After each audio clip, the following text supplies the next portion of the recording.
بسم اللہ الرحمن الرحیم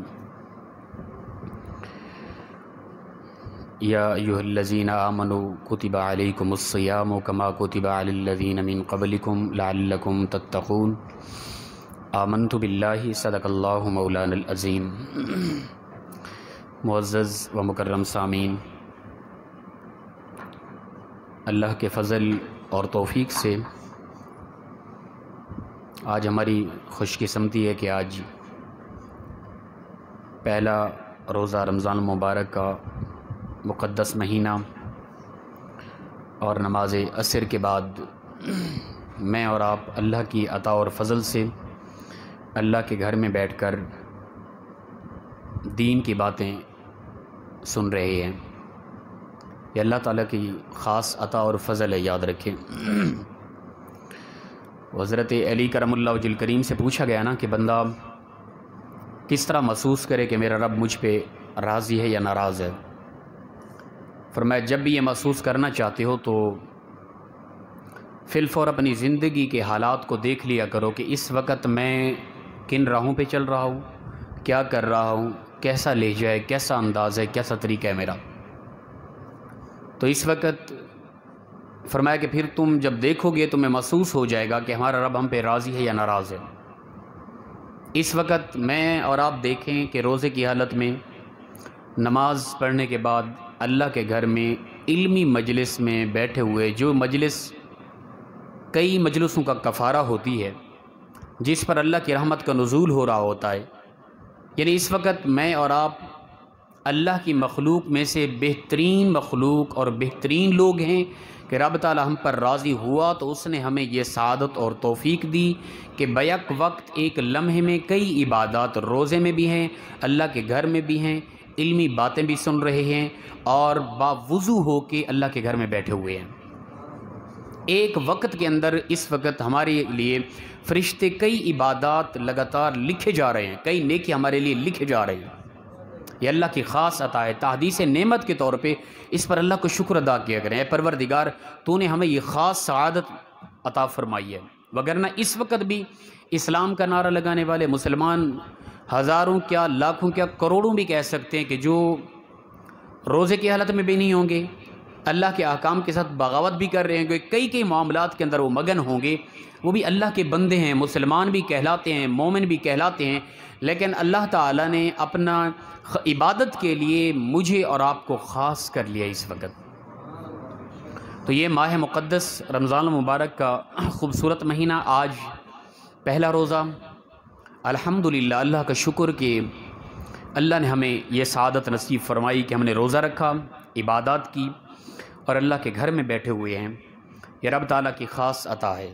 یقیناً یہ لمحات اور یہ خوبصورت گھڑیاں ہمیں اس کا صلہ فی الفور نہ نظر آ رہا ہے نہ دیا جا رہا ہے خاص، لیکن جب مرنے کے بعد قبر میں یا قیامت کے دن، حشر کے دن اٹھیں گے نا، اور ان لمحات کا جب ہمیں صلہ دیا جائے گا نا، وہ جو خوشی ہوگی یا وہ ایک انسان پہ ایک حالت طاری ہوگی، وہ انسان دنیا کے اندر محسوس نہیں کر سکتا، ٹھیک ہے نا۔ اگرچہ ایمان، نفس مطمئنہ ہمارے دل کے اندر خوش ہے، اطمینان کے ساتھ ہیں کہ اے پروردگار، تو نے ہمیں یہ سعادت عطا کی ہے کہ ہم نے روزہ رکھا، صبح کی نماز جماعت کے ساتھ ادا کی الحمدللہ، ظہر کی نماز، اب عصر کی نماز، تیرے گھر میں بیٹھے ہوئے ہیں، تیرے قرآن اور تیرے محبوب کی باتیں سننے کے لیے وقت دے رہی ہے۔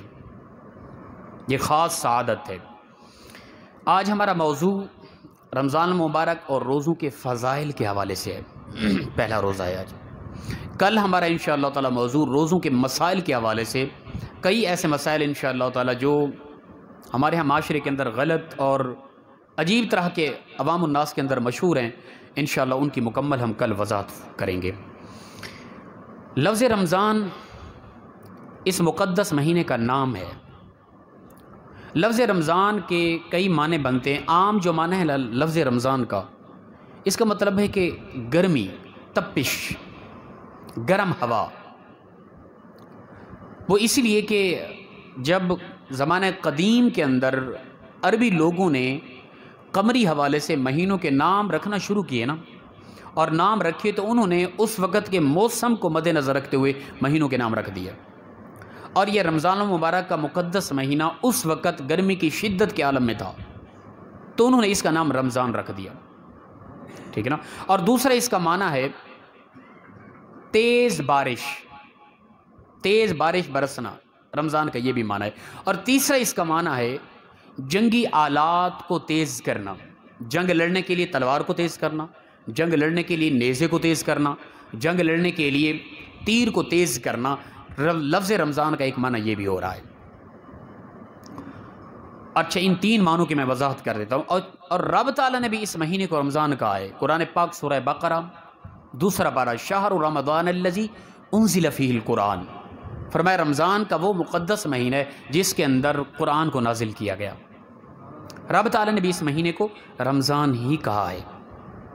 اچھا، رب تعالیٰ جس چیز کا جو نام رکھ دے نا، اس نام کا جو معنی ہو رہا ہوتا ہے نا، وہ معنی بھی اس میں پایا جا رہا ہوتا ہے۔ یہ نہیں کہ رب تعالیٰ کہہ دے اور وہ معنی نہ پایا جا رہا ہو۔ یعنی رمضان کا معنی ہے تپش گرمی، رمضان کا معنی ہے، اور اس کا معنی تپش گرمی سے مراد جلانا، ٹھیک ہے نا، ختم کر دینا، مٹا دینا، تپش گرمی سے مراد یہ ہے، اس قدر یعنی شدت اس کے اندر پائی جاتی ہے۔ اور پھر دوسرا معنی بارش برسانا، بارش کا نازل ہونا، تیسرا معنی جنگی آلات کو تیز کرنا۔ یہ تینوں معنی لفظ رمضان کے اندر پائے بھی جاتے ہیں، اس مہینے کے اندر پائے بھی جاتے ہیں، اسی لیے رب تعالیٰ نے اس کا نام یہ رکھا۔ ہمارے ہاں ہوتا ہے نا کہ ہم نام رکھتے ہیں، اس نام کے معنی کی حقیقت نہیں پائی جا رہی ہوتی۔ اس کی میں مثال دے دوں، ہم کسی جوان کا نام عاقل رکھ دیں، کہ بچے کا نام عاقل ہو، عاقل کا معنی ہے عقل مند۔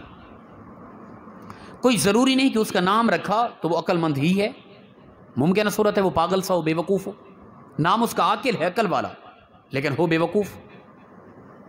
اسی طرح کسی کا نام ہم جمیل رکھ دیں، جمیل کا معنی ہے خوبصورت ہونا، تو کوئی ضروری نہیں کہ وہ خوبصورت ہی ہو، ظاہر وہ بدصورت ہو، نام اس کا جمیل ہو، ممکن ہے یہ۔ اچھا، ایک اور مثال، ہم نے نام رکھا ہوا ہے اپنے پاکستان کے ایک شہر کا نام اسلام آباد۔ اس کا معنی ہے کہ ایسی جگہ جہاں اسلام کا چرچ ہے، جہاں اسلام آباد ہے۔ کیا امید ہے اسلام آباد کے اندر اسلام آباد نظر آتے ہیں آپ لوگوں کو؟ وہاں کے حالات دیکھیں، بلکہ معذرت کے ساتھ یہاں تک بھی ہے کہ آپ لوگوں کے کچھ علم میں ہوگا کہ بڑے بڑے خاص گھرانے جو ہیں اور خاص یعنی کالونیاں ہیں بڑی بڑی، وہاں پہ خاص طور پہ کچھ چند ایک بوتلیں گھروں کے اندر شراب کی قانوناً الاؤ ہیں۔ یہ آپ کے علم میں ہو، اگر آپ میں سے کوئی نہیں جانتا تو یہ اسلام آباد کے خاص ایریوں کے اندر یہ چیز الاؤ ہے۔ نام کیا ہے؟ اسلام آباد۔ تو اصل میں سمجھانا یہ چاہتا ہوں، اس پر تبصرہ کریں تو پھر جذباتی ہو کے بندہ اور کہیں چلا جاتا ہے۔ اصل مقصد سمجھانا یہ ہے کہ ہم کسی چیز کا یا کسی فرد کا، کسی شخص کا کوئی نام رکھیں، اس نام کی حقیقت اور اس نام کی معنویت اس میں پائی جائے، یہ کوئی ضروری نہیں ہے۔ لیکن رب تعالیٰ جس چیز کا نام کوئی کہہ دے، اس نام کی معنویت اس کے اندر ضرور پائی جاتی ہے۔ اب رمضان المبارک کا لفظ رمضان کا معنی ہے جلانا، شدت، سخت گرمی، گرم ہوا۔ اب اس سے مطلب یہ ہے کہ یہ مہینہ بندہ مومن کے گناہوں کو جلا کے راکھ کر دیتا ہے۔ یہ ہے بنیادی اس کا مطلب، اور یہ اس کا مقصد ہے خاص۔ ہم عبادت کے لیے، میں اور آپ اس وقت بیٹھے ہیں مخلص ہیں الحمدللہ، اللہ کی رضا کے لیے، نہ آپ کو کوئی لالچ ہے، نہ اس وقت مجھے کوئی لالچ ہے، اور اللہ کے فضل سے اس وقت چہروں سے نہیں دیکھا جا سکتا کہ ہم روزے میں ہیں۔ روزے کی خاصیت اور حکمت میں سے خاصیت میں یہ بھی چیز ہے کہ روزے کے اندر ریاکاری نہیں ہوتی۔ میں اس وقت بیان کر رہا ہوں، ممکنہ صورت ہے میں الفاظ، انداز، لہجہ خوبصورت کروں تاکہ لوگ کہیں ماشاءاللہ کمال، یہ ریا ہے، اور ریاکاری شرک اصغر کہا گیا ہے۔ لیکن اس وقت آپ کو نہیں علم کہ حضرت روزے میں ہیں کہ نہیں ہیں۔ آپ میں سے کوئی پہچان شکل سے دیکھ کر نہیں کہہ سکتا کہ روزے میں حضرت کے نہیں ہیں، ٹھیک ہے نا۔ روزہ ایک ایسا عمل ہے جس کے اندر ریاکاری نہیں ہے، اور الحمدللہ ہم خلوص نیت کے ساتھ اللہ کی رضا کے لیے، اور واللہ یقیناً ہم کہہ رہے ہیں کہ ہم مخلص ہیں، یہاں بیٹھے اللہ کی ذات جانتی ہے ہمارے اندر کوئی ریاکاری نہیں ہے۔ ہم اللہ کو راضی کرنے کے لیے، اللہ کے احکام سے، اللہ کی ذات سے، اللہ کے محبوب سے ہمیں پیار ہے، اس لیے ہم اللہ کے گھر میں بیٹھ کر یا اللہ کی عبادت کر رہے ہیں اس وقت۔ تو رمضان المبارک کے اس مقدس مہینے کے پہلے روزے میں میں اور آپ روزہ رکھ کے، نمازیں ادا کر کے اس وقت اللہ کی بارگاہ میں دین کی باتیں سن رہے ہیں، تو رمضان کا معنی ہے جلا دینا۔ اس وقت میرے اور آپ کے پچھلے سارے گناہوں کو رمضان کی برکت نے جلا کے راکھ کر دیا ہے۔ اللہ کی فضل سے اس وقت میں اور آپ گناہوں سے بری ہو چکے ہیں اگر ہم مخلص ہیں تو۔ پہلا اس کا معنی یہ ہے۔ اچھا، رمضان کا معنی گناہوں کو جلانا، یعنی اپنے گناہوں کو مٹانے کی ہم نے کوشش کرنی ہے۔ ہمارے ہاں کیا ہوتا ہے، عبادات کرتے ہیں، گناہ کو مٹانے کی کوشش نہیں کرتے۔ آپ کہیں گے حضرت وہ کس طرح؟ مثال کے طور پہ پہلے بھی میں کئی مرتبہ یہ وضاحت کر گیا ہوں، کاروبار کے اندر جو ہیرا پھیری، ملاوٹ، 2 نمبر چیز کو قسم اٹھا کے 1 نمبر، کیا امید ہے کہ روزے کی حالت میں ہم اس میں احتیاط کرتے ہیں؟ نہیں کرتے۔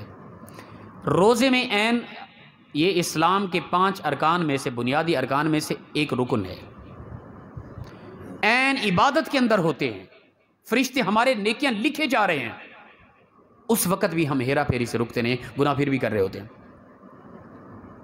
دراصل ہمیں رمضان کے اندر گناہوں سے بچنے کا کہا گیا۔ نیکی کمال ہے، نیکی کا اجر ایک الگ ہے۔ فرمایا رمضان کے اندر نفل کے جو ثواب ہے نا، فرائض کے برابر ہے، اور فرض کا ثواب 70 گنا بڑھ جاتا ہے۔ کمال ہے، لیکن رمضان کا بنیادی مقصد نیکی کرنا نہ تھا، گناہوں کو ختم کرانا تھا، اپنے اندر تقوی اختیار کرنا تھا، اپنے اندر تقوی کا نور لے کے آنا تھا۔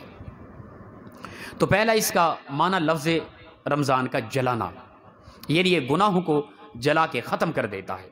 تو لہٰذا ہمیں نیکیاں کرنے کا اہتمام جتنا کرتے ہیں نا، اس کے ساتھ ساتھ گناہ کے بچنے کا اہتمام بھی ضرور کریں۔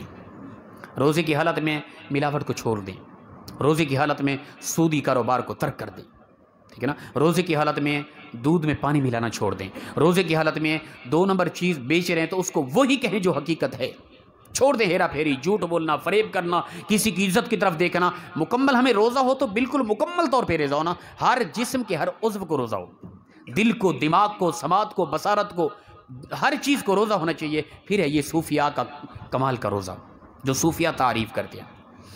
اور دوسرا اس کا معنی ہے کہ بارش کا نازل ہونا، لفظ رمضان کا معنی ہے، اور یقیناً یہ رمضان المبارک کا مقدس مہینہ شروع ہوتا ہے تو اللہ کی رحمت برسنا شروع ہو جاتی ہے، ٹھیک ہے نا۔ تو رحمت برستی رہتی ہے، اور رحمت اس قدر برستی ہے کہ یہ گناہوں کو دھو ڈالتی ہے۔ اس کا دوسرا معنی یہ ہے، میں مختصر کرتا ہوں، موضوع کافی ہم نے اللہ کی فضل سے سارا دن اسی تحقیق میں لگے رہے۔ عام طور پہ کرتے تو ہو جانا تھا، لیکن ہم نے سارا دن کوشش کی ہے کل رات کو بھی آپ لوگوں کے لیے۔ آپ بھی شفقت فرمائے، اگر وقت نکالتے رہیں روزانہ تو آپ لوگوں کے ایک اجر بھی ہے، اور ایک ہمارے ساتھ یہ محبت کا اظہار ہوگا۔ اللہ پاک آپ سب کچھ جزائے خیر عطا فرمائے۔ تیسرا اس کا معنی ہے آلات جنگ کو تیز کرنا، آلات جنگ کو تیز کرنا۔ میں اور آپ اس وقت آلات جنگ کو تیز کر رہے ہیں۔ 11 مہینے پورے میں نے اور آپ نے جہاد کرنا ہے، یہ مقدس مہینے، اس کے اندر ہم نے آلات کو تیز کرنا ہے۔ جنگی آلات، تلوار ہے، نیزہ ہے، ٹھیک ہے نا، تیر ہے، اس کو ہم تیز کر رہے ہیں۔ اس سے کیا مراد ہے؟ اسے مراد یہ ہے کہ شیطان اس وقت قید میں ہے، شیطان کو زنجیروں سے جکڑا گیا، اس کو قید کر لیا گیا، اور اس وقت ہمیں ایک حکم دیا گیا کہ حلال چیزوں کو بھی تم چھوڑ دو۔ اس وقت کوئی بھی حلال چیز میں اور آپ نہیں کھا سکتے۔ بھئی رمضان کے اندر حلال چیزوں کو چھوڑ رہے ہیں، غیر رمضان کے اندر حرام چیزیں بھی کھا رہے ہوتے ہیں۔ یار یہ ہے وہ چیز، فرمایا کہ شیطان آتے ہی تمہیں رمضان کے اندر تم کو حکم دیا گیا حلال چیزیں چھوڑ دو، تمہارے اندر تم کو ایک تربیت دی جا رہی تھی، تمہارے دل کے اندر ایک پختگی پیدا کی جا رہی تھی، ایک تقوی کا نور بھرا جا رہا تھا کہ تم حلال چیزوں سے رکے رہو۔ کھانا ہے، مشروبات ہے، مختلف ڈشز پڑی ہیں تمہارے سامنے، ان کو روزے کی حالت میں نہیں کھانا، رکے رہنا ہے، تاکہ غیر رمضان کے اندر تمہیں شیطان آ کے حرام چیزوں پہ اکتائے نہ، حرام چیزوں سے تم بچ سکو۔ یہ ہے وہ چیز، فرمایا کہ جنگی آلات شیطان کے ساتھ لڑنے اور شیطان کا مقابلہ کرنے کے لیے حلال چیزیں سے رک رہے ہیں، تاکہ غیر رمضان کے اندر حرام چیزوں سے ہم باز آ جائیں۔ یہ مقصد ہے، فرمایا آلات جنگ کو تیز کرنا، لفظ رمضان کا معنی یہ ہے۔ تو یہ مختصر لفظ رمضان کا معنی سمجھا دیا گیا۔ لفظ اپنا ماہ رمضان کی فضیلت کے حوالے سے مختصر سی 4 حدیث مبارکہ میں آپ کو پیش کرتا ہوں۔ قرآن پاک کے اندر رب تعالیٰ فرماتے ہیں شہر رمضان الذی انزل فیہ القرآن، فرمایا رمضان کا وہ مقدس مہینہ ہے، اس کے اندر قرآن کو نازل کیا گیا۔ یہ روزوں کا مہینہ بھی ہے اور یہ قرآن کا مہینہ بھی ہے، اور اس کو اس میں قرآن نازل بھی ہوا، اور واحد رمضان کا ایسا مہینہ ہے جس کے اندر سب سے زیادہ قرآن کی تلاوت کی جا رہی ہوتی ہے۔ تراویح کے اندر الگ آپ دیکھیں گے، صبح ہماری نماز کے بعد، ظہر کے بعد ہمارے جوان وہ جو نماز پہ بھی نظر نہیں آتے ہیں، وہ یہاں بیٹھ کے قرآن کی تلاوت کر رہے ہوتے ہیں۔ سبحان اللہ۔ اچھا، میں صبح ایک تو تھکاوٹ تھی، کل واپسی گھر سے لیٹ ہو گئے تھے، پھر تھکاوٹ، پھر سحری کرنے کے بعد وہ گھڑی کا کوئی مسئلہ تھا، میں پگڑی سنتے پڑھنے کے بعد پگڑی باندھ رہا تھا تو تکبیر شروع ہو گئی، پھر میرا وہاں سے جلدی یہاں تک پہنچنا ناممکن تھا۔ میں نے اوپر سے دیکھا، اوپر والی چھت بھی بھر گئی تھی مکمل، نیچے جگہ نہیں تھی، مکمل آخری جوتوں تک لوگ کھڑے ہوئے تھے۔ میں یقین مانے بس وقت نہ تھا، میں نے کہا تکبیر اولا میں ملوں، میرے آنسوں آ گئے، میں نے اللہ کا شکر ادا کیا، پروردگار کاش کہ ہمارا یہ جوان طبقہ جو اس وقت، اور غیر رمضان کے اندر ہماری نماز ہو رہی تھی اس وقت 5:30 بجے، رمضان کے اندر اب ہماری جماعت ہوئی ہے 4:50 پہ، ہمارے جوان کس طرح اٹھ گئے؟ اب اللہ کرے کہ ہم اسی طرح ہمیشہ استقامت کے ساتھ پورے 12 مہینے نماز پڑھتے رہے نا۔ دل باغ باغ ہو گئے، پروردگار یہ مقدس مہینہ، وہ حدیث پاک ہے نا، حضور نے فرمایا کہ رمضان کی حقیقت میری امت کو معلوم ہو جائے نا، لوگ رو رو کے گڑ گڑا کے دعا کریں، پروردگار پورا سال ہی رمضان کا مہینہ ہونا چاہیے، ہمیشہ یہ رمضان رہے، رمضان کا مہینہ جا ہی نہ۔ اسی طرح صحابہ کرام جب یہ مقدس مہینہ شروع ہوتا تو خوشی میں مٹھائیاں تقسیم کرتے، جب یہ مقدس مہینہ جانے لگتا گھروں کے اندر صحابہ کرام کے گھروں میں اس قدر رونے کی آواز ہوتی جس طرح کہ گھر کے اندر جوان بیٹا فوت ہو جاتا ہے، اس قدر غم زدہ ہوتے صحابہ کرام۔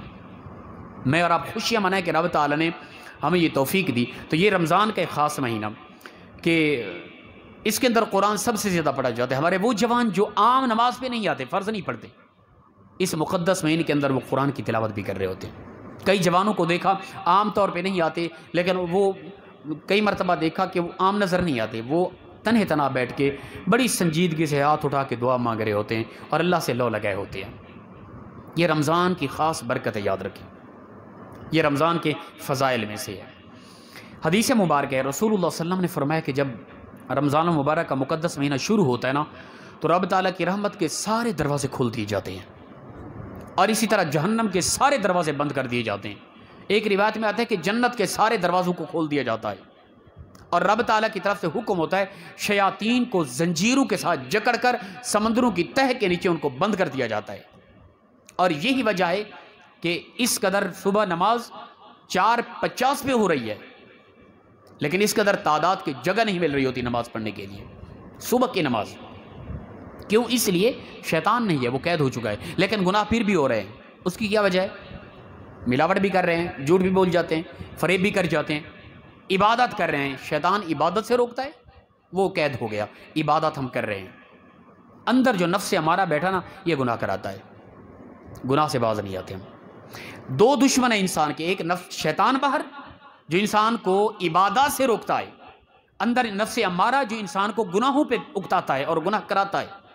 شیطان کو تو قید کر لیا گیا، ہم عبادات کی طرف آ گئے، اندر نفس امارہ موجود بیٹھا ہے، ملاوٹ بھی کرائے گا، جھوٹ بھی بلائے گا، دوسروں کی عزت کی طرف نظر بھی جائے گی ہماری، ہم فریب بھی کریں گے، 2 نمبر چیزوں کو 1 نمبر کہہ کر بھی بیچیں گے، کیا کچھ ہوتا رہے گا۔ ایک دشمن چلا گیا، ایک کے ساتھ نپٹنے کی ہم کوشش کریں، لڑنے کی کوشش کریں، اس نفس امارہ کو مارنے کی کوشش کریں۔ عبادات ہوتی رہیں گی اس مہینے کے اندر، گناہ سے بچنے کی کوشش کریں۔ بڑی نیکی کرنا نہیں، بڑی نیکی ہے کہ گناہ سے بچ جانا، گناہ سے بچنے کا اہتمام کریں۔ تو فرمایا شیاطین کو جکڑ لیا جاتا ہے، یہ خاص مقدس مہینہ ہے کہ اللہ کی رحمت کے سارے دروازے کھل جاتے ہیں، اسی طرح جہنم کے سارے دروازے بند کر دیے جاتے ہیں۔ حدیث نمبر 2، رسول اللہ صلی اللہ علیہ وسلم نے فرمایا کہ مفہوم حدیث کہ سال کے شروع سے جنت کو آراستہ کیا جاتا ہے، رمضان کا مقدس مہینہ ختم ہوگا، جنت کی سجاوٹ شروع ہو جائے گی۔ اگلے سال رمضان کے آنے تک رات کو جو ہی چاند، جس طرح رات چاند نظر آیا، پورا سال جنت کو آراستہ سجاوٹ کی گئی، جنت کو خوبصورت کیا گیا۔ اللہ کے خاص بندے حوریں اور اللہ کے خاص فرشتے جنت کی سجاوٹ میں لگے رہے پورا سال۔ جب رمضان کا مقدس مہینہ شروع ہوتا ہے، چاند نظر آتا ہے، تو حضور فرماتے ہیں عرش کے نیچے سے ایک ہوا چلتی ہے، وہ خاص ہوا ٹھنڈی، جنت میں جاتی ہے اور جنت کے درختوں کو لگتی ہے، جنت کے درخت کے پتے ہلتے ہیں، کیا مہک ہوتی ہے، کیا خوشبو ہوتی ہے، کیا کمال، کیا خوبصورتی ہوتی ہے، وہ جنت کی حور و غلماں کو محسوس ہوتی ہے۔ اور اس ہوا لگنے کی وجہ سے جنت کی حور و غلماں اللہ کے عرض کر دیے، پروردگار دنیا کے اندر جو تیرے مومن بندے ہیں، رمضان کے اندر روزہ رکھنے والے، خاص طور پہ نیک بندے، اے مالک ان کا نکاح ہمارے ساتھ کر دے تک ہمیں اپنی آنکھوں کو ان کے ذریعے ٹھنڈا کریں۔ حور و غلماں جنت کی خواہش کرتی ہیں اس بندہ مومن کے لیے جو دنیا کے اندر رمضان کے اندر خاص طور پہ عبادات کر رہے ہوتے ہیں۔ تو فرمایا کہ جنت کو آراستہ کیا جاتا ہے۔ اسی طرح حدیث مبارکہ رسول اللہ صلی اللہ علیہ وسلم نے فرمایا کہ رمضان کا وہ مہینہ ہے کہ اس کا اول حصہ، 3 حصے ہیں، ٹھیک ہے نا، 3 عشرے۔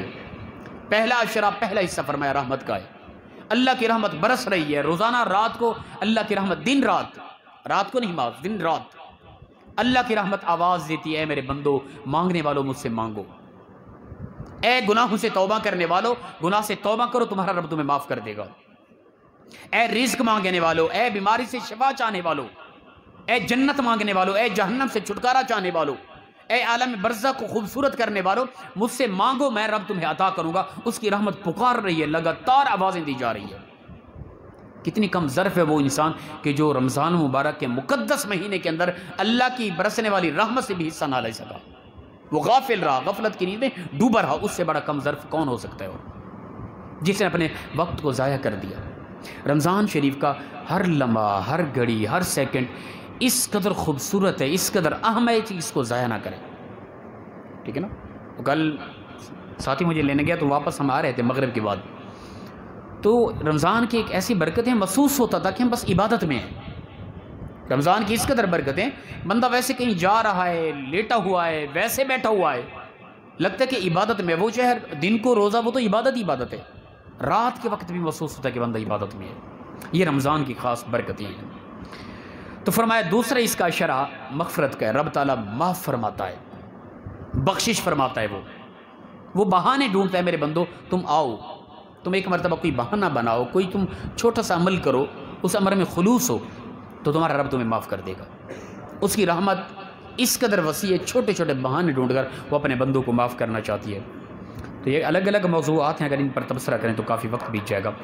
اسی طرح فرمایا تیسرا حصہ جہنم سے آزادی، رب تعالیٰ جہنم سے آزاد کرتا ہے۔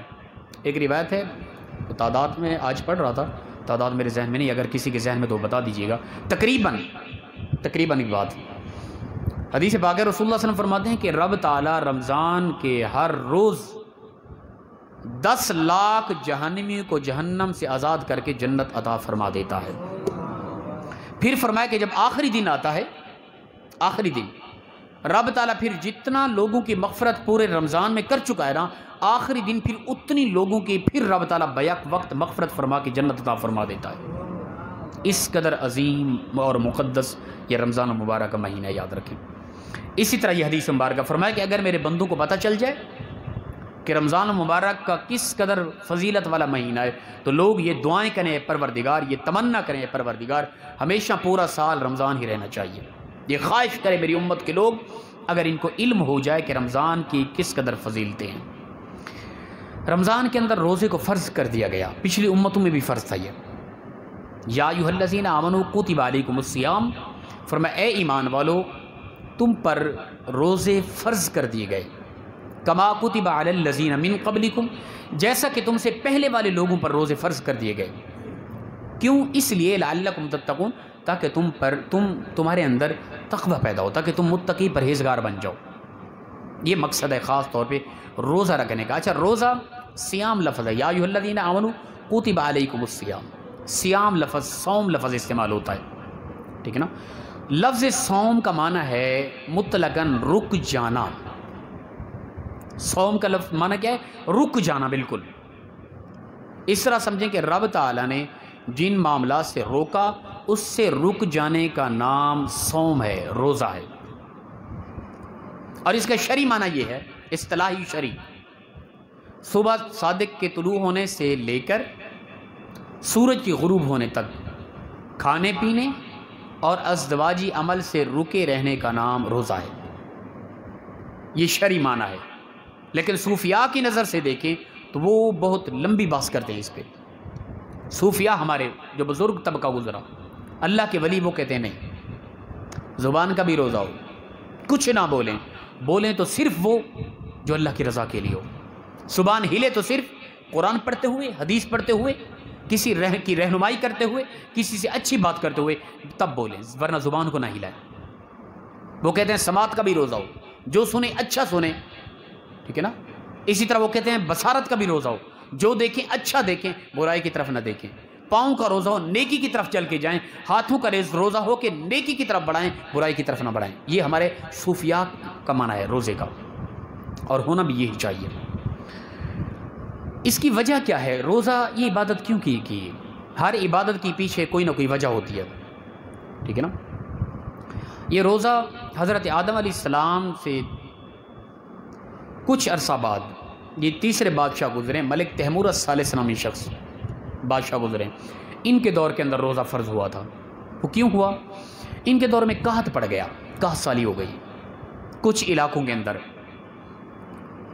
دیہاتی علاقے تھے وہاں قحط پڑ گیا، کچھ نہ تھا لوگوں کے پاس، بھوک پیاس کی وجہ سے لوگ مرنے لگے۔ اور غیر قحط زدہ جو علاقے تھے جہاں قحط نہ تھا ان کے پاس بہت کچھ تھا، انہوں نے یہ کیا کہ ایک وقت کا کھانا کھایا، ایک وقت کا کھانا چھوڑ دیا۔ جس وقت کا کھانا چھوڑا وہ کھانا انہوں نے قحط زدہ علاقوں کی طرف بھیج کر ان کا تعاون کیا، مدد کی، اور وہ ہمیشہ کرتے رہے جب تک وہ قحط زدہ علاقوں میں قحط رہا۔ رب تعالیٰ کو ان کا یہ عمل اس قدر پسند آیا کہ رب تعالیٰ نے ان کے ایک وقت کی بھوک کو عبادت بنا کے قیامت کی صبح تک آنے والے سارے لوگوں پر لازم کر دیا، کہ فرمایا میرے ان لوگوں نے میری مخلوق کے ساتھ یہ تعاون کیا اور پیار کیا کہ اپنا کھانا چھوڑ کر خود بھوکے رہے، میرے بندوں کا تعاون کیا، ان کی بھوک کو دور کیا، تو وہ عبادت بنا کے رب تعالیٰ نے قیامت کی صبح تک ہر مسلمان پر رمضان کے اندر یہ فرض کر دیا کہ تم بھوکے رہو گے۔ یہ اس کی وجہ ہے، بنیادی طور پہ یاد رکھیں۔ اس کی فرضیت، رمضان المبارک کی اس امت کے اندر روزوں کی فرضیت رسول اللہ صلی اللہ علیہ وسلم کی ہجرت کے 1.5 سال بعد ہوئی ہے، یاد رکھیں۔ 2 ہجری تھی جب رمضان المبارک کے روزے فرض کر دیے گئے، اور رسول اللہ صلی اللہ علیہ وسلم نے یعنی روزے فرض ہونے کے بعد ٹوٹل 9 رمضان المبارک اپنی ظاہری زندگی میں پائے۔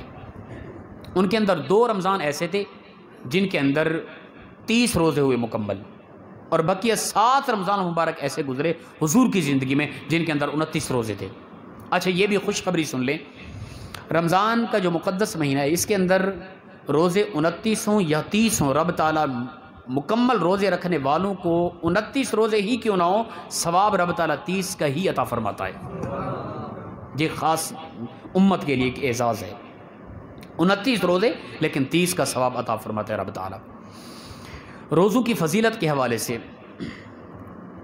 رسول اللہ صلی اللہ علیہ وسلم نے فرمایا کہ جنت کے 8 دروازے ہیں، ان میں سے ایک دروازے کا نام ریان ہے، اور وہ دروازہ ہے خاص ان لوگوں کے لیے جو دنیا کے اندر فرضی روزوں کو نہیں چھوڑتے تھے، روزہ رکھتے تھے۔ رب تعالیٰ نے وہ خاص ریان دروازہ جنت کا ان کے لیے خاص کر رکھا ہے۔ تو ہم بھی روزے میں اس وقت الحمدللہ ہیں، تو ہم یہ صرف تمنا، یہ خواہش نہیں بلکہ یقین ہے ہمیں کہ وہ دروازہ رب تعالیٰ نے میرے اور آپ کے لیے تیار کر رکھا ہے۔ ہم روزے میں ہیں، ہاں کوئی اگر بزرگ بیٹھا ہے معذرت کے ساتھ، شرعی عذر کی بنیاد پہ وہ روزہ نہیں رکھ سکا، ٹھیک ہے نا، شرعی عذر کو بنیاد پہ، اور وہ روزے کی بعد میں قضا کرے گا یا قضا نہیں کر سکے گا، اس قدر عمر ہے، ممکن نہیں کہ بعد میں وہ قضا کر سکے، اور وہ اس کا فدیہ دے گا، تو یقیناً رب تعالیٰ اس کو بھی عین روزہ رکھنے کا اجر و ثواب عطا فرما دیتا ہے۔ ہمارے بزرگ کمزور یا مریض اس معاملے میں پریشان نہ ہو، بالکل ہی شرعی عذر ہے، رب تعالیٰ تمہیں مکمل ہمارے برابر روزہ رکھنے کا ثواب آپ کو عطا فرمائے گا۔ اللہ اکبر۔ اسی طرح حدیث مبارکہ رسول اللہ صلی اللہ تعالیٰ علیہ وآلہ وسلم نے فرمایا کہ روزہ دار کے لیے 2 خوشیاں ہیں۔ ایک خوشی یہ کہ فرمایا کہ جب وہ افطاری کرتا ہے اس وقت عام ہم اپنی طبیعت کے حوالے سے دیکھ لیں کہ کس قدر خوشی ہوتی ہے، ہمارے دل کے اندر نور ایمان بھر گیا ہوتا ہے۔ اب یہ تھوڑا سا وقت رہتا ہے، آدھا گھنٹہ 40 منٹ رہتے ہیں، آپ جب افطاری کر لیں نا تو اپنے اندر محسوس کریں کہ ہم مومن ہیں، مسلمان ہیں، دن کو روزہ رکھا ہے، ساری نمازیں پڑھی الحمدللہ، درود پاک پڑھتے رہیں، اور علمی فکری مجلس میں بیٹھے ہیں، دین کی باتیں سنی ہیں، اللہ کے گھر میں اتنا وقت گزارا ہے، پھر آپ کو آپ کا نفس مطمئنہ اس قدر خوش کرے گا، آپ کے دل کے اندر ایک اطمینان اور سکون کا نور جگمگاتا محسوس ہوگا۔ یہ ہے وہ خاص خوشی۔ اور پھر اللہ کی ایک ملاقات فرمایا قیامت کے دن جنت کے اندر، خاص طور پہ رب تعالیٰ، وہ آتے ہیں نا کہ یہ حدیث پاک بلکہ آگے آ رہی ہے، فرمایا روزہ میرے لیے ہے، اللہ فرماتے ہیں، اور اس کا اجر میں ہی عطا کروں گا۔ ہر عبادت کا کتنا اجر ہے وہ وضاحت کر دی گئی، لیکن اسلام کے دامن میں واحد روزہ ایک ایسا عمل ہے جس کے اجر کی کوئی وضاحت نہیں آئی کہ کتنا اجر عطا کرے گا اللہ۔ یہ اجر ہے ہی اس قدر، فرشتوں کو لکھنے کا حکم فرمایا تم قلم سے کیا لکھو گے، تم اجر ہی اس قدر ہے، تم کیسے لکھ پاؤ گے؟ وہ اللہ نے اپنے پاس خفیہ رکھا کہ اس کا اجر کیا ہے۔ کچھ علماء فرماتے ہیں اس کا اجر قیامت کے دن جنت میں اللہ تعالیٰ جب خاص مہمانی اور دسترخوان لگائے گا، کھانا کھلانے کے بعد رب تعالیٰ روزے داروں کو اپنا خاص نور و تجلیات کا دیدار کرائے گا، ٹھیک ہے نا؟ یہ کہا جاتا ہے، لیکن اجر کیا ہے وہ خفیہ رکھا گیا، اللہ کے علم ہے کہ وہ کیا اجر ہے، اور رب تعالیٰ کیا کچھ ہمیں عطا فرمانے والا ہے اس روزہ رکھنے کی وجہ سے۔ اللہ اکبر۔ روزے کی کئی حکمتیں ہیں۔ اچھا روزہ، اب دیکھیں صبح سے آپ لوگ، میں نے کچھ نہ کھایا نہ پیا، تو کیا یہ رب تعالیٰ یہ کیوں کر رہا ہے ہمارے ساتھ؟ ایک سوال ہے، ٹھیک ہے نا؟ مجھ جیسے کم عقل لوگوں کے اندر یہ سوال پیدا ہوتا ہے، حالانکہ یہ سوال نہیں کرنا چاہیے، ہم اللہ کے بندے ہیں، وہ جو چاہے ہمیں حکم دے دے، سوال ہی بنتا نہیں، لیکن پھر بھی ایک انسانی شعور بھی ہے، انسانی عقل بھی ہے، اور انسان کی کم ظرفی اور لو طبیعت یہ ہے کہ انسان سوال کر دیتا ہے اللہ کی ذات پہ بھی۔ اے اللہ تو یہ بتا صبح سے شام تک تو نے ہمیں بھوکا کیوں رکھا ہے؟ کیا ماجرا ہے کہ 11 ماہ تک تو نے رزق دیا، اب تیرے رزق کے اندر علی اعوذ باللہ کمی آ گئی تھی کیا؟ نہیں، اس کے اندر کئی حکمتیں ہیں۔ سب سے پہلی حکمت یہ ہے کہ فرمایا کہ لعلکم تتقون، جب تم روزہ رکھو گے تمہارے اندر تقوی کا نور بھر دیا جائے گا۔ اندر انسان کے مرض ہے، ٹھیک ہے نا؟ حقیقت روحانیت انسان کی مردہ ہو جاتی ہے گناہ کرتے کرتے، پھر اس کو ایک بیماری پیدا ہوتی ہے۔ وہ آتا ہے نا حدیث پاک، انسان گناہ کرتا ہے تو ایک نقطہ سیاہ پیدا ہوتا ہے دل پر، پھر گناہ کرتا رہے، وہ بڑھتے بڑھتے بڑھتے بڑھتے پورا دل سیاہ ہو جاتا ہے، پھر انسان کے اندر وہ نور ایمان ختم ہو جاتا ہے، مکمل طور پہ انسان کا دل مر جاتا ہے، پھر ایسی مرض لگتی ہے۔ اب ایک مرض انسان کو عام بیماری لگے نا، جسم کو ٹیکہ لگاتے ہیں تو درد ہوتا ہے نا، میڈیسن کھاتے ہیں، دوائی شربت پیتے ہیں، کڑوا ہوتا ہے، چھوٹے بچے تو ان کو زبردستی پلایا جا رہا ہوتا ہے، حالانکہ ماں کس قدر پیار کرتی ہے اپنے بچے سے، وہ ماں اپنے بچے کو زبردستی، بچہ رو رہا ہے، چیخ رہا ہے، تڑپ رہا ہے، نہیں پینا چاہتا، ماں زبردستی پلا رہی ہے، ایک گھونٹ اندر چلا گیا، بچہ تڑپ رہا ہے، ماں کو سکون مل رہا ہے، کیا وجہ ہے؟ ماں نفرت کرتی ہے۔ اللہ کی ذات کے لیے بلا تشبیہ و تمثیل، اللہ کی ذات کے لیے مثال نہیں ہوتی، میں صرف سمجھانے کے لیے بات کر رہا ہوں۔ اسی مثال کو سامنے رکھیں، ہمارے اندر اندھیرے چھا چکے تھے، ہمارے اندر زنگ لگ چکے تھے، تقوی کا نور بجھ چکا تھا، رب تعالیٰ نے روزہ فرض کر کے اس کے اندر ایک ایسی صلاحیت رکھی، فرمایا روزہ رکھو گے، اس روزہ یہ ایک دوائی کے طور پہ تمہیں استعمال کرنے کے لیے حکم دیا گیا، تم روزہ رکھو گے تمہارے اندر کے زنگ مٹیں گے، تقوی کا نور تمہارے اندر بھر دیا جائے گا، یہ اندر کی بیماریاں ختم ہوگی۔ پہلی حکمت روزے کی یہ ہے۔ اور دوسری حکمت فرمایا صبر اور شکر۔ انسان اپنے بندے سے، اپنے رب سے، بندہ کس قدر اپنے رب سے پیار کرتا ہے۔ اللہ تعالیٰ نے تمہیں حکم جو دے دیا، اگر تھوڑی سی بھوک اور پیاس کی تکلیف آ رہی ہے، کہیں تمہارے چہرے کے آثار تو نہیں بدلتے، تمہاری زبان پہ کہیں شکوہ تو نہیں آتا، کس قدر تم اپنے رب کی ماننے والے ہو، تمہارے اندر کس قدر صبر ہے، اور پھر کس قدر شکر تم ادا کرتے ہو۔ اور الحمدللہ روزے کی حالت میں ہمیں تو دل میں اس قدر خوشی ہو رہی ہے، پروردگار ہلکی سی بھوک پیاس کی وجہ سے اگر تو اتنا اجر ہمیں دے رہا ہے، ہمیں اور کیا چاہیے؟ سبحان اللہ ہے، اگر یہ ہلکی سی بھوک اور پیاس کی وجہ سے تو اس قدر ہم پر کرم فرما رہا ہے، تو ہم تو قربان اس طرح کے عمل پر۔ تو رب تعالیٰ اپنے بندے کو خاص طور پہ آزمانا چاہتا ہے کہ کس قدر میرے بندے کے اندر صبر ہے اور شکر ہے روزے کے اندر۔ اچھا یہ ہمارے ہاں ہوتی ہے، یہ مسائل میں آتا ہے، کل اس کی وضاحت کریں گے۔ ہمارے ساتھی کہہ رہے تھے یار بڑا روزہ لگا ہے، شکوہ لے کے نہ آئے، ایسا نہ کریں، بالکل بھی آن کیمرہ جہاں تک یہ ساتھی سنیں، خبردار بالکل اس چیز کو ختم کریں۔ یہ زبان پہ شکوہ لے کے آ رہے ہیں، یار آج علی اعوذ باللہ یہ لفظ ہوتے ہیں، آج تو یار روزے نے مت مار دی ہے، استغفر اللہ، کیا مطلب ہے یار اس کا؟ اسی لیے روزہ رکھا تھا کیا یار آج روزے نے بڑا ستایا ہے، نہ کریں یار ایسا، یہ تو شکوہ کر رہے ہیں۔ روزے کی حکمتوں میں سے یہی تھا کہ شکر اور صبر کرو اور صبر پر شکر کرو، اے پروردگار تیرا شکر ہے تو نے ہمیں روزے کی سعادت نصیب فرمائی، اور اس ہلکے بھلکے معاملات کی وجہ سے اس قدر اجر عطا کر رہا ہے۔ کبھی بھی یہ نہ پوچھا کریں، بعض اوقات ہوتے ہیں ہم ساتھی ہم سے آ کے حضرت روزہ تو نہیں لگا، نہ کریں یار، ہم سے تو نہ پوچھیں یار ایسا، ہم آپ کو کیا کہیں بتائیں، نہ کہا کریں ایسا۔ یہ صبر اور شکر یہ روزے کی حکمتوں میں سے ہیں، ٹھیک ہے نا۔ اگر بھوک اور پیاس لگی ہے تو کیا ہو گیا یار، ساری زندگی تو کھاتے رہے اللہ کا۔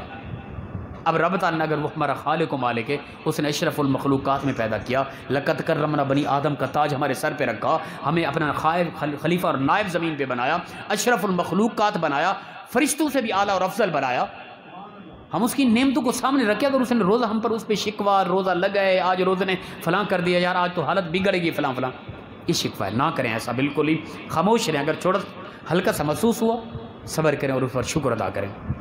ہمارے دو بزرگوں کی ملاقات ہوگی نا آپس میں، تو صوفیاء تھے، ان کی ایک الگ دنیا ہوتی ہے، ان کو ایک الگ اللہ کا قرب حاصل ہوتا ہے۔ تو ایک بزرگ نے سوال کر دیا کہ سناؤ کس قدر صبر اور شکر کے حوالے سے تم اللہ کے قریب ہو، کیسے وقت بیت رہا ہے؟ تو دوسرے بزرگ نے جواب دیا کہ بس شکر ہے اللہ تعالیٰ کا، جب کچھ مل جاتا ہے کھا لیتے شکر ادا کر رہتے ہیں، جب کچھ نہیں ملتا تو صبر کرتے ہیں۔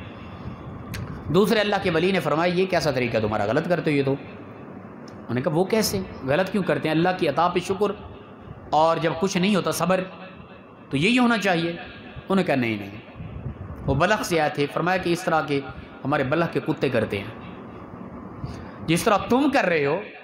اب میں نے اور آپ نہیں سوچ رہے، کیونکہ وہ اعلیٰ لوگ تھے، ان کا تقوی عظیم تھا، ہم ان تک نہیں پہنچ سکتے، ہماری تو سوچ وہاں تک نہیں پہنچ سکتی۔ میں اور آپ ان لوگوں کے برابر اپنے آپ کو کھڑا کریں، یہ غلط ہے، ان کی سوچ جدا تھی بالکل۔ تو اس بزرگ نے کہا کہ بلّہ کہ ہمارے کتوں کا یہ طریقہ ہے، وہ تو جب مل جاتا ہے کھا کے شکر ادا کرتے ہیں، نہیں ملتا تو مالک کے در پہ بیٹھے صبر کرتے ہیں، وہ شکوہ تو نہیں کرتے نا۔ آپ دیکھ لیں عام دیہاتوں کے اندر، شہروں میں بھی کتا رکھا ہوتا ہے، کتے کو آپ 2 دن کھانا دیں، کیا امید ہے وہ کاٹے گا اپنے مالک کو، مجازی مالک کو؟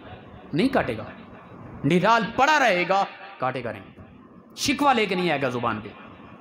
تو اس بزرگ نے کہا ہمارے بلّہ کے کتوں کا یہ طریقہ ہے، دے دیں تو کھا کر اپنے مالک کے پیچھے پیچھے دوڑتا ہے، دم کو ہلاتا رہتا ہے اور اپنے مالک کی عزت کرتا ہے اور شکر ادا کرتا ہے۔ یہ کتا ہمارا جب کچھ نہیں ملتا بھوکھا نڈال پڑا رہے گا، زبان پہ شکوہ مالک کے لیے لے کے نہیں آئے گا، ہمارے کتوں کا طریقہ ہے۔ اچھا، انہوں نے کہا تم کیا کرتے ہو؟ انہوں نے کہا ہمارا طریقہ یہ کچھ مل جائے اللہ کے بندوں کی طرف توجہ کرتے ہیں، غرباء میں تقسیم کرتے ہیں، جب کچھ نہیں ہوتا تب بھی ہم اللہ کے شکر ادا کر رہے ہوتے ہیں، شکوہ لے کر نہیں آتے۔ ہم روزے پہ کیا کیا تبصرے ہو رہے ہیں ہمارے جوانوں کے اندر، تو ایسا نہ کہا کریں کہ روزہ لگا ہے، کم از کم ہم سے تو نہ پوچھا کریں نا، پھر ہمیں وہ جواب دینا عجیب طرح کا محسوس ہوتا ہے۔ اسی طرح حکمتیں تو کافی ہیں، وقت ہو گیا مکمل، مختصر کرنے لگے ہیں بس۔ تیسری حکمت ہے اس کے اندر جذبہ ایثار، ٹھیک ہے نا۔ لوگ ایسے بھی ہوتے ہیں جن کو اللہ نے بہت کچھ عطا کر رکھا ہوتا ہے، دن کے اندر وہ کئی ڈشیں، کیا کچھ کھانا پینا، کیا مشروبات، بہت عیش کی زندگی ہوتی ہے۔ رب تعالیٰ نے حکم دے دیا صبح سے شام تک تم بھی بھوکے رہو، تاکہ تمہیں بھی پتہ چلے کہ غریب طبقہ جن کے پاس کچھ بھی نہیں ہوتا وہ وقت کیسے گزارتے ہیں، تاکہ تمہارے دلوں کے اندر جذبہ جہاد اب اثار پیدا ہو، تم غریبوں کی طرف توجہ رکھو، تاکہ یہ مقصد اور یہ ایک حکمت ہے روزے کی۔ تو میں اور آپ دیکھیں ہم کس قدر ماشاءاللہ اچھے خاصے ہیں، کھانا پینا بہت کچھ، جن کے پاس کچھ بھی نہیں ہوتا ان کی طرف تھوڑا توجہ رکھیں۔ خاص طور پہ رمضان شریف کے اندر آپ دیکھیں باہر سڑکوں پہ چھوٹے چھوٹے چیزیں بیچ رہتے ہیں، ضعیف العمر بزرگ خواتین، ٹھیک ہے نا، تو وہ امیر ہونے کے لیے نہیں بیچ رہے ہوتے، وہ شام کی روٹی کے لیے کچھ کر رہے ہوتے ہیں۔ اگر میرے اور آپ کے گھر کے اندر صبح شام کا کھانا ٹھیک بن رہا ہے نا، ہم اللہ کا شکر ادا کریں، ہم بہترین زندگی گزار رہے ہیں۔ اور پھر ہم ان لوگوں کی طرف توجہ رکھیں جن لوگوں کے گھر کے اندر کھانا میسر نہیں ہوتا۔ ہمارے ہاں یہ علاقے اس طرح کے نہیں ہیں، کچھ علاقے ہیں ایسے پسماندہ جن کے حالات عجیب ہیں، ان کی حقیقت ہم تک پہنچی نہیں، ہمیں پتہ ہی نہیں ہے۔ اور تیسری حکمت تزکیہ نفس، اپنے نفس کو پاک کرنا۔ جسم اور نفس یہ متضاد چیزیں ہیں، ٹھیک ہے نا۔ جو جسم کی پرورش کے آلات ہیں نا، وہ نفس کو کمزور کرتے ہیں انسان کے، حقیقت روح انسانیت کو کمزور کرتے ہیں، اور جو روح انسانیت کی غذا ہے وہ انسان کے جسم کو کمزور کرتی ہے۔ جو میری اور آپ کی خواہشات ہوں گی نا، اچھا لباس، اچھا کھانا، اچھا نہانا، اچھا ماحول، یہ انسان کے جسم کو بہتر کرتا ہے، لیکن یہ انسان کی روحانیت کو کمزور کرتا ہے۔ اور اس کے برعکس دیکھیں، اپنے آپ کو بھوکا رکھیں، ٹھیک ہے نا، کم کھائیں، عبادات کریں، زیادہ جاگیں اللہ کی عبادت میں، توبہ استغفار کریں، یہ روح کی غذا ہے، حقیقت انسانیت جس سے زندہ ہوتی ہے، جسم کمزور ہوتا ہے۔ تو رمضان شریف کے اندر فرمایا پورے 11 ماہ کھاتے رہے تم، اس ایک مہینے کے اندر پورے 11 ماہ جسم کی پرورش کا اہتمام کیا نا، اب ایک مہینہ صبح سے شام تک کم از کم روح کی پرورش کا اہتمام کر لو، تزکیہ نفس کے لیے کچھ کر لو فرمایا۔ تو روزے کی حکمتوں میں سے یہ بھی ہے۔ ان حکمتوں پر اگر بحث کریں تو کافی بہترین گفتگو اور لمبی گفتگو ہے، لیکن وقت کی قلت۔ اور اسی طرح ایک حکمت ہے خلوص اور رضا الہی۔ روزے کے اندر بندے کے اندر ایک خاص خلوص ہوتا ہے، اللہ کی رضا ہوتی ہے، ٹھیک ہے نا۔ بندہ مومن کے اندر ایک تقوی کا خاص نور ہوتا ہے۔ عام رمضان کے اندر ہم کئی گناہ کر جاتے ہیں، علم بھی ہوتا ہے خدا دیکھ رہا ہے، پھر بھی باز نہیں آتے، لیکن روزے کی برکتوں میں سے ایک برکت ہے کہ میں کہتا ہوں کہ مجھ جیسا آدمی، چلو میں ممبر پہ بیٹھا ہوں، کوئی دین کی بات کر رہا ہوں، آپ لوگ سنجیدہ پڑھے لکھے، ایک سادہ آدمی ہے، انگوٹھا چھاپ ہے، کسی چیز کا علم نہیں ہے، ٹھیک ہے نا، کسی چیز کا علم نہیں ہے، وہ بھی روزہ رکھ کے انتہائی گرمی کی شدت ہو، کمرے میں بند ہو، مشروبات پڑھے ہیں، کھانا پڑا ہے، اس کو ہاتھ منہ نہیں لگائے گا۔ کیوں؟ اس لیے کہ میرا رب مجھے دیکھ رہا ہے۔ یہ نور اور یہ تقویٰ روزے کی برکت سے عطا ہوتا ہے، عام طور پہ عطا نہیں ہوتا۔ ہمارے اسلاف، ہمارے اولیاء، انہوں نے یہی کوشش کی زیادہ تر کہ وہ تقوی کا نور حاصل کرتے تھے کہ میرا رب مجھے دیکھ رہا ہے، یہ چیز حاصل ہو جائے تو وہ اللہ کے ولی بن جاتے تھے۔ لیکن عام بندے کو بھی روزے کی حالت میں یہ نور عطا کیا جاتا ہے۔ اسی طرح چھٹی حکمت ہے کہ کچھ نہ کھانا نہ پینا اللہ کا وصف ہے، اور بندہ اللہ کا خلیفہ ہے دنیا کے اندر، اللہ کا نائب ہے۔ رب تعالیٰ چاہتا ہے کہ میرا بندہ بھی کچھ لمحہ ایسا گزارے کہ کچھ نہ کھائے نہ پیے، تاکہ میرے بندے سے مجھ رب کی قدرت اور مجھ رب کے وصف کا ایک اظہار ہو۔ میرا بندہ کچھ نہ کھائے نہ پیے تاکہ میری قدرت کا مظہر خاص میرا بندہ بن جائے، یہ ایک مقصد۔ اور آخری 7ویں فرمایا کہ جسم کی بہتری کا کورس ہے، جب ہم کم کھائیں گے نا بیماریاں کم لگیں گی۔ جب بھی انسان بیمار ہوتا ہے نا جسم کے حوالے سے، کوئی مرض لگتی ہے، انسان کے معدے کی وجہ سے لگتی ہے، اور معدہ تب خراب ہوتا ہے جب انسان زیادہ کھا پی لیتا ہے، یہ حقیقت ہے۔ وہ ایک شخص نے بھیجا، ایک بادشاہ نے حضور کے پاس ایک حکیم بھیجا، بڑا ڈاکٹر، کہ حضور یہ قبول فرمائیں کوئی بھی آپ کا صحابی بیمار ہوگا، تکلیف ہوگی تو یہ اس کا علاج کرے گا۔ وہ آیا، بیچارہ پورا سال رہا، سال کے بعد عرض کیا رسول اللہ میں جانے لگا ہوں، کوئی صحابی کبھی بیمار تو ہوا نہیں۔ حضور نے فرمایا جن کو ایک ایک کھجور ملتی ہے 7 دن گزارا کرتے ہیں، جن کے معدے اس قدر خالی رہتے ہیں، ان کو کبھی بیماری کیا لگے گی، ٹھیک ہے نا۔ تو یہ روزے کی حکمتیں ہیں، یہ کافی وقت ہمارے پاس تھوڑا ہوتا ہے، تو اس حوالے سے میں نے اور آپ نے کوشش کرنی ہے پورا رمضان روزے رکھنے، سنجیدگی اپنانی ہے، اپنا حلم حوصلے کے ساتھ رہنا ہے، کسی حوالے سے جذباتی نہیں ہونا۔ اپنا بخاری و مسلم کی روایت ہے، فرمایا کہ جب بھی تم روزے کی حالت میں ہو نا تو کوئی تم سے جذباتی بات کرے، انہیں کہو کہ میں روزے میں ہوں، کوئی جھگڑا کرے انہیں کہو کہ میں روزے میں ہوں، کوئی گالی دے انہیں کہو کہ میں روزے میں ہوں۔ روزے کے اندر گالی نہیں دینی، اونچا نہیں بولنا، شور و غل نہیں کرنا، سنجیدہ رہنا ہے، قرآن کی تلاوت کرنی ہے، اچھی بات کرنی ہے، صدقہ و خیرات کرنا ہے، اللہ کے یہاں توبہ استغفار کرنی ہے۔ یہ طریقہ ہمارا ہوگا تو انشاءاللہ ہمارا یہ رمضان خوبصورت گزرے گا، اور اس رمضان کی برکت سے رب تعالی ہماری آخرت خوبصورت فرما دے گا۔ اللہ پاک عمل کی توفیق عطا فرمائے۔ وآخر دعوانا ان الحمدللہ رب العالمین۔ یہ فضائل کے حوالے سے تھا، کل مسائل ہوں گے تو انشاءاللہ کل کو سوال و جواب بھی ہوں گے کسی ساتھیوں کے، تو وہ ضرور آپ کے سوالوں کے جواب حل کیے جائیں گے۔ اللہ پاک